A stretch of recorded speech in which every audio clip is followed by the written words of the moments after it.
புதிய நியாய விலை கடைகளை திறந்து வைத்த அமைச்சர் சி.வே. கணேசன்.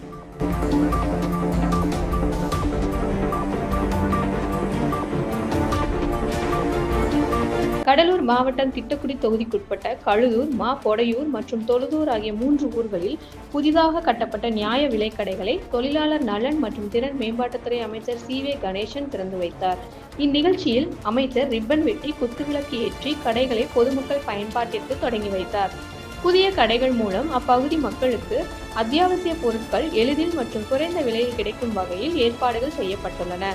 திறப்பு விழாவில் ஒன்றிய செயலாளர்கள் அடரி சின்னசாமி, பட்டூர் அமிர்தலிங்கம், தொழிலாளர் நலவாரிய உறுப்பினர் KNT சங்கர், ராமதாஸ், மாங்குளம் வெங்கடேசன், பழனிவேல், சூர்யா, அருள், கிளை செயலாளர் கலைவாணன், பூமாலை உள்ளிட்ட பலர் கலந்து கொண்டனர். மேலும் கிளை கழக நிர்வாகிகள், இளைஞரணி நிர்வாகிகள், கூட்டணி கட்சி நிர்வாகிகள் மற்றும் சமூக ஆர்வலர்களும் நிகழ்ச்சியில் பங்கேற்றனர்.